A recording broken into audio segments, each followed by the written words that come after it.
नमस्कार, आप देख रहे हैं NBC 24 और मैं हूं आपके साथ फाइका फातिमा।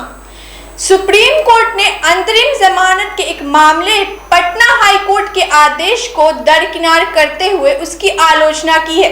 इस मामले में सहारा ग्रुप के चीफ सुब्रत राय पक्षकार नहीं थे, लेकिन इस मामले पर सुनवाई करते हुए हाई कोर्ट ने सुब्रत राय को समन किया था।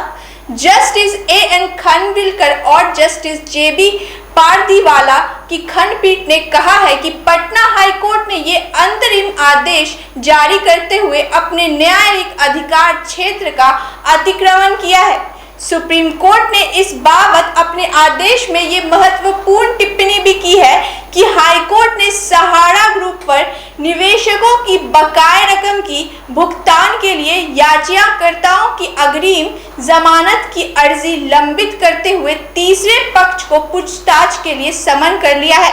ये कतई न्याय संगत नहीं है। सुप्रीम कोर्ट ने कहा कि अन्य लोगों की अग्रिम जमानत याचिका की सुनवाई के दौरान इस तरह का आदेश जारी कर उच्च न्यायालय ने अपने अधिकार क्षेत्र की सीमा लांघी है। सुप्रीम कोर्ट ने कहा कि सुब्रत राय उस याचिका में आरोपी नहीं थे जो पटना हाई कोर्ट के सामने सुनवाई के लिए आया था।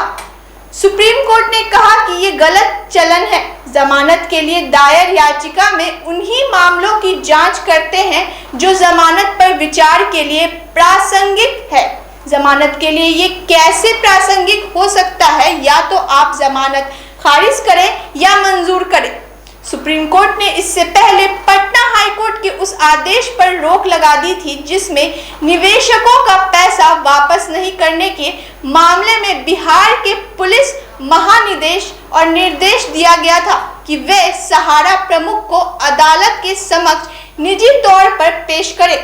पीठ ने बुधवार को भी सुनवाई के दौरान कहा था कि उच्च न्यायालय को अन्य मुकदमों में इस तरह के आदेश पारित करने चाहिए थे। दंड प्रक्रिया सहित CRPC की धारा 438 के तहत अधिकार क्षेत्र का इस्तेमाल करते वक्त ध्यान रखना चाहिए।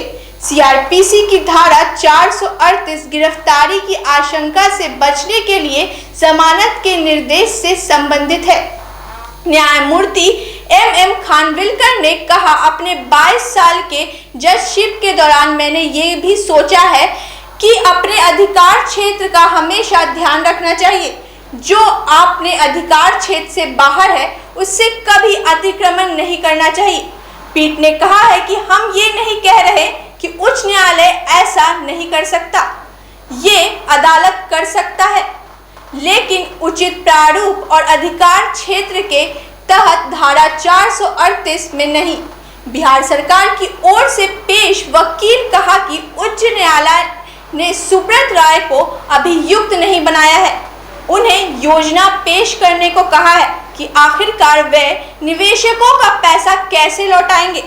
पीठ ने कहा, हम केवल ये कह रहे हैं कि ऐसा धारा 438 के तहत नहीं किया जाना चाहिए था। न्यायालय ने कहा कि याचिकाकर्ताओं ने उच्च न्यायालय से अग्रिम जमानत का अनुरोध किया था और अदालत का केवल इस मामले पर विचार करना चाहिए था कि क्या जमानत मंजूर करने के लिए कोई प्रथम दृश्य मामला बनता है या नहीं। सुप्रीम कोर्ट ने कहा, यदि इस तरह का आदेश सत्र अदालत की ओर से दिया जाता तो उच्च न्यायालय उस सत्र न्यायाधीश को आड़े हाथों लेता, लेकिन इस मामले में हाई कोर्ट ने अपनी न्यायिक अधिकार क्षेत्र के दायरे पर ध्यान नहीं रखा। ऐसे ही तमाम खबरों के लिए देखते रहे NBC 24।